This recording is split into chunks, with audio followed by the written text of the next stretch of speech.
Hi everyone, कैसे हो आप सभी लोग। आई होप आप लोग अच्छे होंगे। मैं हूं राहुल जेसवाल एंड स्वागत करता हूं आप सभी का एक बार फिर हमारे यूट्यूब चैनल JR ट्यूटोरियल्स में। फ्रेंड्स, आज अगेन आपके सामने एक मोस्ट इंपॉर्टेंट साइंस का लेक्चर वीडियो लेकर आ चुका हूं दोस्तों, जिसमें आज के दिन हम लोग पढ़ने वाले हमारे 10th स्टैंडर्ड के लिए साइंस 1 सब्जेक्ट का जो हमने चैप्टर की शुरुआत की थी दोस्तों, जिसका नाम है chapter number 4 effects of electric current. तो आज हम इस पर्टिकुलर चैप्टर का लेक्चर नंबर 6 आपके लिए लेकर आ गए हैं, जो कि अगेन एक बहुत ही ज्यादा इंपॉर्टेंट लेक्चर वीडियो होने वाला है। तो दोस्तों, आपको याद दिला दूं कि हमारे प्लेलिस्ट को आप कंटिन्यूअसली चेक करते रहो, क्योंकि वहां पे आपके लिए हर एक चैप्टर्स के वीडियोस अवेलेबल है, वो भी हर एक स्टैंडर्ड के हिसाब से, ना कि सिर्फ 10th स्टैंडर्ड बल्कि 7th standard, 8th standard, 9th standard, 10th standard and also the 11th standard. जितने भी आपके सब्जेक्ट्स होते हैं उसके वीडियोस हमने बना के रखे हैं। ऑलमोस्ट कंप्लीट चैप्टर हो चुका है, सिलेबस भी कंप्लीट हो चुका है, तो please check it out playlist को, ठीक है। एंड साथ ही में अगर आप हमें दिल से प्यार करते हो, सपोर्ट अगर करना चाहते हो दोस्तों, तो हमारे 2 और चैनल है, यहां पे मैं मेंशन करना चाहूंगा 2 और चैनल को, जिसका नाम है दोस्तों JR टॉक्स। ये हमारा दूसरा चैनल है JR टॉक्स। इसमें हम आपके लिए करियर गाइडेंस के वीडियोस डालते हैं, जैसे कि आपको कंफ्यूजन अगर होता है कि आपको क्या बनना चाहिए 10th के बाद, यानी कि क्या कोर्स चूज करना चाहिए, साइंस, आर्ट्स, कॉमर्स क्या चूज करना है, IAS कैसे बनते हैं, IPS कैसे बनते हैं, चार्टर्ड अकाउंटेंट, बाकी बहुत सारी चीजें हैं ना, हमने इस चैनल JR टॉक्स में डाल के रखी है। तो प्लीज जाके विजिट कर लेना और चैनल को सब्सक्राइब कर देना। एंड साथ ही में दोस्तों, हमारा एक और अभी नया चैनल हमने शुरुआत किया है दोस्तों, जस्ट 1 मंथ हुआ हम लोग को, 1.5 मंथ हुआ रहेगा, शुरुआत किया JR व्लॉग्स नाम है, जिसमें हम व्लॉगिंग करते हैं दोस्तों। छोटा मोटा क्लिप्स हम डालते हैं हमारे डे टू डे लाइफ के रिलेटेड। तो प्लीज अगर आप जानना चाहते हो और सपोर्ट करना चाहते हो तो प्लीज इन दोनों चैनल को जाके सब्सक्राइब कर देना, ठीक है दोस्तों। चलिए, बस इतना ही बोलना चाहूंगा आज के लिए, और आगे बढ़ते हैं हम लोग सीधा सीधा हमारे मुद्दे के ऊपर आते हैं और टॉपिक के ऊपर आते हैं, जिसका नाम है दोस्तों इफेक्ट्स ऑफ इलेक्ट्रिक करंट। तो आज क्या पढ़ना है हम लोग को, तो सवाल यही है कि यार हमने इसके पहले बहुत सारी चीजें पढ़ ली है। लेक्चर नंबर 5 में हमने देखा था इलेक्ट्रिक मोटर, अगर आपको याद होगा पूरा कंसेप्ट एंड उसका वर्किंग मैंने बताया था किस प्रकार इलेक्ट्रिक मोटर वर्क करता है।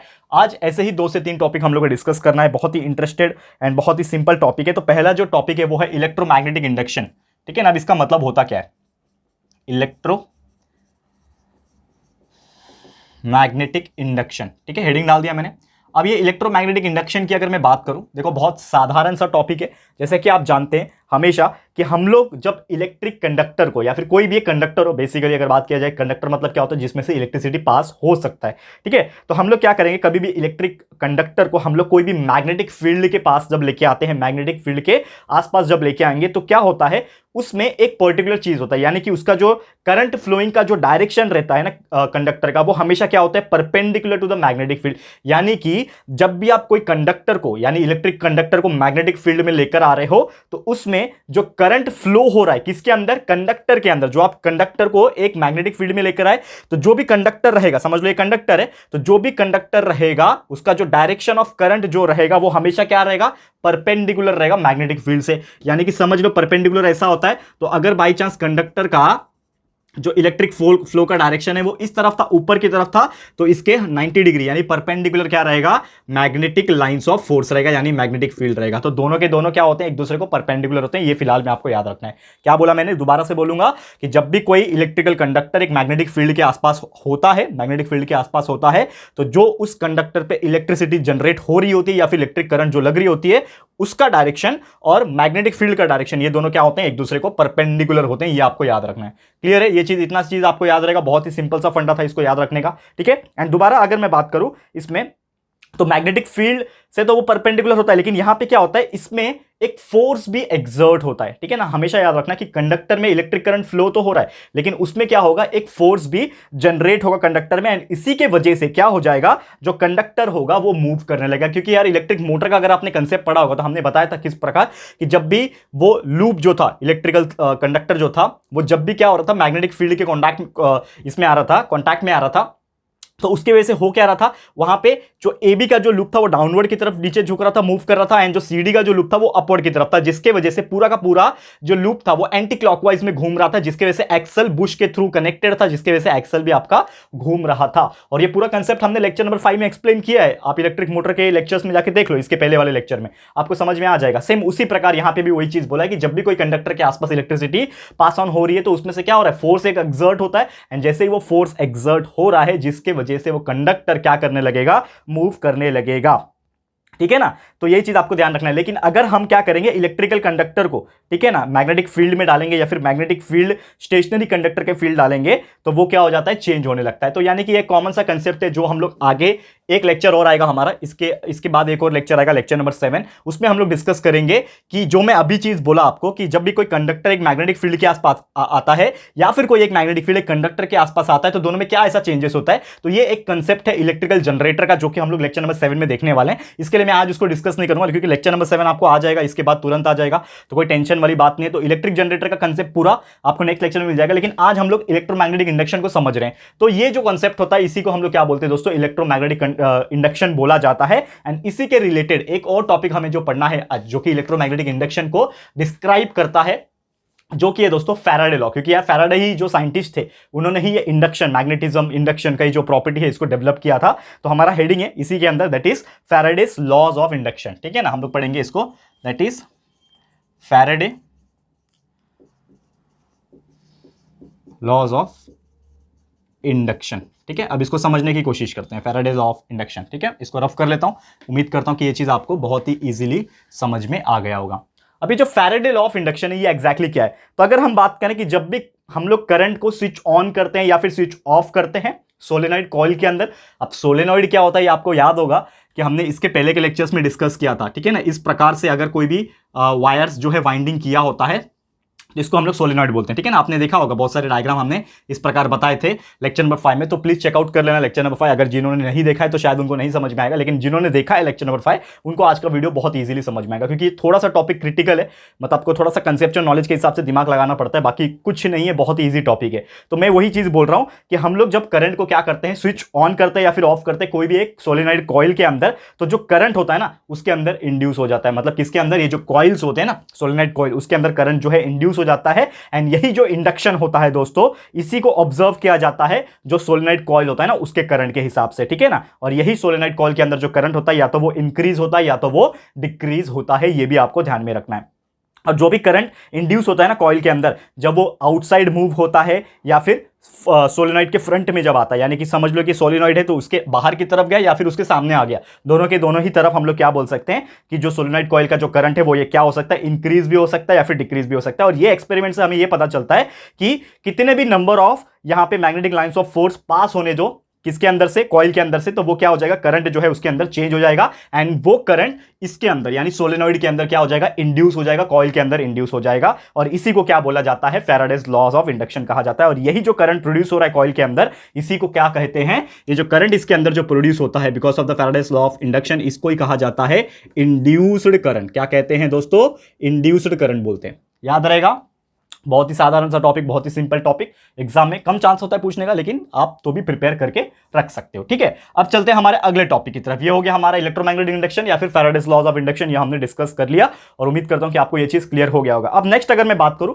जो कि अगला टॉपिक है हमारा फ्लेमिंग्स लेफ्ट हैंड रूल। अब आपको याद होगा दोस्तों कि हमने इसके पहले सॉरी माफ कीजिएगा, फ्लेमिंग्स लेफ्ट हैंड रूल हमने ऑलरेडी पढ़ लिया था। आपको याद होगा कि जो लेक्चर नंबर 4 या फिर 5 था, इसके पहले के लेक्चर्स थे, मुझे याद है मैंने आपको पढ़ाया था। तो फ्लेमिंग्स लेफ्ट हैंड रूल था, इसमें आपको मैंने इस प्रकार बताया था कि थंब किसी का डायरेक्शन बताता है, ये इंडेक्स फिंगर किसी का डायरेक्शन बताता है, और ये जो मिडल फिंगर है ये किसी का डायरेक्शन बताता है। तो वो क्या था, वो था फ्लेमिंग्स का लेफ्ट हैंड रूल। और आज उसी का उल्टा पढ़ेंगे, हम लोग पढ़ने वाले हैं जो फ्लेमिंग्स है ना, फ्लेमिंग्स का राइट हैंड रूल। तो ये एग्जैक्टली क्या है, इसके अंदर क्या चेंजेस है वो हम लोग पढ़ेंगे, फ्लेमिंग्स राइट हैंड रूल। देखो यार, टोटल कितना पढ़ लिया हम लोग ने, 3 टाइप पढ़ लिया। क्या याद होगा आपको, सेकंड लेक्चर था शायद, सेकंड या थर्ड लेक्चर था, उसमें हमने नॉर्मल थंब रूल पढ़ा था। ठीक है ना, राइट हैंड थंब रूल पढ़ा था, जिसमें कोई फ्लेमिंग्स वगैरह नहीं था, सिर्फ लिखा था राइट हैंड थंब रूल। लेकिन उसके बाद हमने पढ़ा फ्लेमिंग्स का लेफ्ट हैंड रूल, अब पढ़ रहे हैं हम लोग फ्लेमिंग्स का राइट हैंड रूल। तो ऐसे टोटल कितने हो गए, 3 हो गए। और ये तीनों में से कोई ना कोई एग्जाम में एक पूछता है, ये डेफिनेटली एग्जाम में गारंटी के साथ मैं बोल सकता हूं कि इसमें से कोई क्वेश्चन एग्जाम में पूछ सकता है। तो ये इसको तो बिल्कुल इग्नोर मत करना, अच्छे से कंसेप्चुअल नॉलेज के साथ पढ़ लेना। अब ये फ्लेमिंग्स राइट हैंड रूल क्या बोलता है, इसमें भी क्या रहेगा, लेफ्ट हाथ के जगह पे आप क्या लेना है, हमें राइट हैंड लेना है। तो राइट हैंड लेना है आपको, और किस प्रकार लेना है, सेम उसी प्रकार जैसे आपने लेफ्ट हैंड लिया था किसमें, लेफ्ट हैंड रूल में, फ्लेमिंग्स के लेफ्ट हैंड रूल में, उसी प्रकार अब आपको क्या लेना है, राइट हैंड लेना है। और इस प्रकार अरेंज करना है, जो फिंगर में आपको दिखाने की कोशिश कर रहा हूं, यहां पे आपको दिख रहा होगा, जो फिंगर में दिखा रहा हूं, इस तरफ आ जाता हूं। अब आपको ये एक मिडिल फिंगर दिख रहा होगा जो कि इसका डायरेक्शन आपकी तरफ है, और ये एक इंडेक्स फिंगर दिख रहा है जिसका डायरेक्शन मेरे सामने वाले साइड की तरफ है, और ये मेरा थंब है जो ऊपर डायरेक्शन में, यानी तीन अलग अलग direction, this direction and this direction, तो टोटल तीन डायरेक्शन है। अब क्या बताता है कि ये जो फ्लेमिंग्स का राइट हैंड रूल है ये क्या बताता है, तो ये हमारा जो थंब है ये थंब बताता है ऊपर की तरफ, जो बता रहा है ये बता रहा है मोशन ऑफ द कंडक्टर, यानी कि जो कंडक्टर रहेगा, ये थंब देखो मेरा, तो ये जो कंडक्टर रहेगा वो कंडक्टर कौन से डायरेक्शन में मोशन परफॉर्म कर रहा है, तो ये हमारा क्या बता रहा है, थंब का डायरेक्शन बता रहा है। ठीक है, फिर ये जो मिडल फिंगर दिख रहा है, माफ करना, ये इंडेक्स फिंगर, इसको क्या बोलते हैं, इंडेक्स फिंगर, तो ये जो इंडेक्स फिंगर है जो कि इस डायरेक्शन में बता रहा है, तो इंडेक्स फिंगर बताता है direction of the magnetic field, और ये तीसरा जो है जिसको हम लोग मिडल फिंगर बोलते हैं, तो ये बता रहा है direction of the induce current. यानी कि टोटल कितने हो गए दोस्तों, टोटल तीन डायरेक्शन होगा। यानी कि अभी हम यहां पे अगर बनाने की कोशिश करें तो सबसे पहले हमारा क्या था दोस्तों, थंब, तो थंब ऊपर की तरफ था, तो थंब एक्चुअली क्या बता रहे हैं, याद रखने की बात है, आपको इस प्रकार याद रखना है कि ऊपर की तरफ राइट हैंड रूल में जो थंब जा रहा है वो थंब कौन सा डायरेक्शन बता रहा है, वो डायरेक्शन बता रहा है मोशन ऑफ ए कंडक्टर, यानी थंब क्या बताता है, मोशन ऑफ अ कंडक्टर, चलो ये बताता है। ठीक है, मोशन ऑफ द कंडक्टर बताता है। अब इसके अलावा आपको पता है कि मैंने एक बनाया था ये था इंडेक्स फिंगर, तो एक इंडेक्स फिंगर भी था आपका, इंडेक्स फिंगर, तो इंडेक्स फिंगर क्या बता रहा था, तो इंडेक्स फिंगर बता रहा था direction of the magnetic field, यानी ये क्या बता रहा है आपका, डायरेक्शन ऑफ मैग्नेटिक फील्ड, ये बता रहा है डायरेक्शन ऑफ मैग्नेटिक फील्ड। ठीक है, यानी कि थंब ऊपर की तरफ का डायरेक्शन बता रहा है जो कि मोशन ऑफ कंडक्टर बता रहा है, फिर इंडेक्स फिंगर इस तरफ का डायरेक्शन बता रहा है जो कि मैग्नेटिक फील्ड का डायरेक्शन बता रहा है, और तीसरा जो था तीनों के बीच में, तीसरा जो था जो कि आपका मिडल फिंगर था, तो मिडल फिंगर क्या बता रहा है, direction of the induce current, ये क्या है आपका मिडल फिंगर,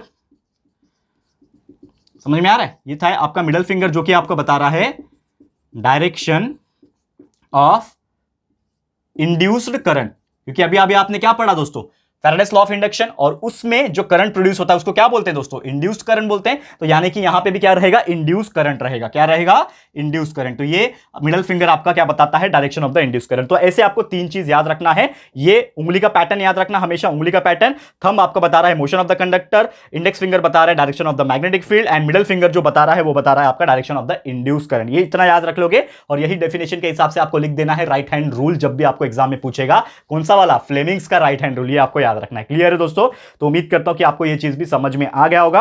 अब चलते दोस्तों आज के इस लेक्चर के आखिरी टॉपिक के ऊपर, जिसका नाम है दोस्तों alternate current and direct current. अब ये जो एसी डीसी का मामला है ये क्या है, इसको थोड़ा सा नजर डालेंगे, तो थोड़ा सा मुझे रफ करना पड़ेगा, ये पार्ट को मैं रफ कर लेता हूं, और उम्मीद करता हूं कि आपको अच्छे से समझ में आ गया होगा इतना, और आप इसको स्क्रीनशॉट ले सकते हो अगर आपको लेना चाहते हो, या फिर नोटबुक में ड्रॉ करना चाहते हो तो वीडियो को पॉज करके फटाफट से ड्रॉ कर लो, क्योंकि अभी मैं इसको रफ करने जा रहा हूं, क्योंकि लास्ट टॉपिक जो है हमारा एसी करंट और डीसी करंट, ये एग्जैक्टली क्या होता है ये हम लोग आपको पढ़ाएंगे। ठीक है, इसको रफ कर रहा हूं दोस्तों। ओके, चलिए हेडिंग डाल देते हैं, लास्ट हेडिंग है जिसका नाम है दोस्तों एसी एंड डीसी करंट। अब ये होता क्या है, ये एसी एंड डीसी करंट क्या होता है ये, तो आपने सुना होगा दोस्तों कि there are two types of current, अगर आप सुने होंगे तो अच्छी बात है, नहीं सुने होंगे तो आज आप इस लेक्चर से आपको पता चल जाएगा। ठीक है, तो एक होता है आपका एसी, एसी को बोलते हैं हम लोग नॉर्मली अल्टरनेट करंट। क्या बोलते हैं दोस्तों, अल्टरनेट करंट, यानी करंट के भी दो टाइप होते हैं, एक होता है अल्टरनेट करंट और दूसरा जो होता है दोस्तों उसको बोलते हैं डायरेक्ट करंट। अब इसको थोड़ा सा मैं रोशनी डालने की कोशिश करूंगा। क्या, जैसे कि आप जानते हैं कि हमारे घर में एक बिजली का सप्लाई आता है, करेक्ट है, और एक आप जानते होंगे कि जो बिजली के वायर्स होते हैं ना, बिजली के वायर्स जो लगे रहते हैं, बड़े बड़े खंबे होते हैं, ठीक है ना, या फिर जनरेटर जो होता है हमारा, उसमें भी एक करंट फ्लो होता है। तो आपको मैं बता दूं कि हमारे घर में जो करंट सप्लाई आता है एंड जो इलेक्ट्रिक पोल्स होते हैं, या फिर आप बोलो जनरेटर जो होता है जो डायरेक्ट करंट को प्रोड्यूस करते हैं, वो चीज के अंदर करंट दोनों अलग अलग होते हैं। तो मैं बता दूं कि आपके घर में जो करंट सप्लाई होता है उसको बोलते हैं हम लोग अल्टरनेट करंट, एसी कहा जाता है। ये वाला एसी नहीं है जो मेरे ऊपर लगा हुआ है, वो एयर कंडीशन होता है जो कि ठंडा करता है, ठीक है ना। ये एसी का मतलब होता है अल्टरनेट करंट, यानी कि हमारे घर में जो करंट का सप्लाई आ रहा है वो अल्टरनेट करंट होता है। जनरली आपको तो पता ही है 230 वोल्ट के आसपास आता है, 230 240 बोल लो, तो 230 वोल्ट के आसपास अल्टरनेट करंट का सप्लाई हमारे घर में हाउस होल्ड एक्टिविटी के लिए आता है।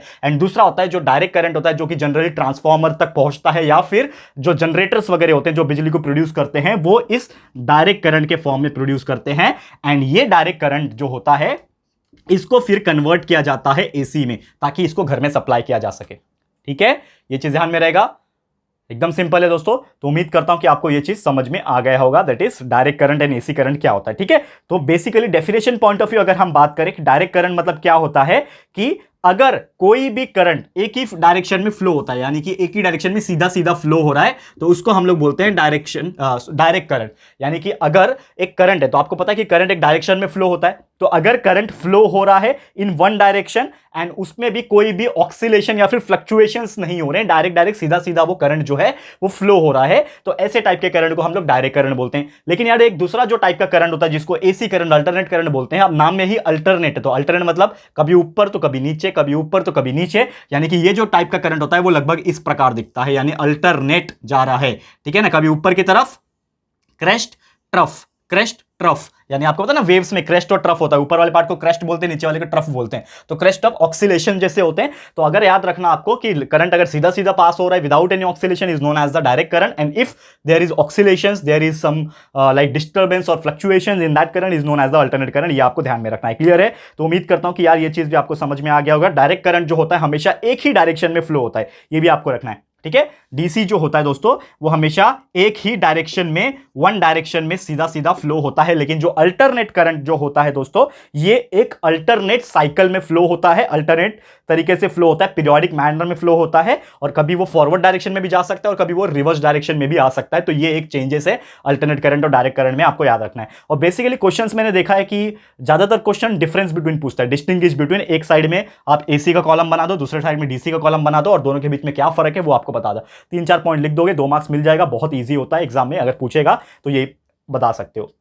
ठीक है, डायग्राम भी आपको समझ में आ गया होगा, लाइन और ये फ्लक्चुएशन करंट कैसे होता है ये आपको समझ में आ गया होगा। और हम बात करें अगर इंडिया की, हमारे इंडिया में जो बेसिकली कुछ यहाँ पे न्यूमेरिकल्स टाइप दिए हुए, न्यूमेरिकल्स नहीं बोलूंगा, कुछ नंबर्स दिए हुए, इसको हम लोग स्टडी करेंगे। तो इंडिया की अगर मैं बात करूं कि जो पावर स्टेशन होता है, आपको पता है ना कि हमारे इंडिया में, इंडिया क्या हर जगह यार पावर को जनरेट करना पड़ता है, बिजली तो यार कहीं से फ्री में मिलती नहीं है, तो बिजली हमें बनाना पड़ता है। बहुत सारे पावर स्टेशन होते हैं, आपने साइंस 2 में जो चैप्टर नंबर 5 जो मैंने पढ़ाया था टुवर्ड्स ग्रीन एनर्जी, उसमें मैंने बताया कि अलग अलग तरीका क्या है पावर को बनाने का, चाहे आप कोयला जला के बनाओ, चाहे आप न्यूक्लियर एनर्जी का इस्तेमाल करो, चाहे आप नेचुरल गैस का इस्तेमाल करो, चाहे आप पानी का इस्तेमाल करो, हवा या फिर सनलाइट का इस्तेमाल करो, कहीं ना कहीं हमें पावर स्टेशंस की जरूरत होती है। पावर स्टेशन ही इलेक्ट्रिसिटी को बनाते हैं, करंट को बनाते हैं। तो इंडिया में जो पावर स्टेशन जो इलेक्ट्रिसिटी को जो जनरेट करते हैं, उसका जो वन साइकिल चेंजेस होता है वो होता है 150 सेकेंड, यानी कि उसका फ्रीक्वेंसी यहां पे दिया हुआ है। इन शॉर्ट अगर मैं बात करूं, क्या बोलते हैं उसको? फ्रीक्वेंसी।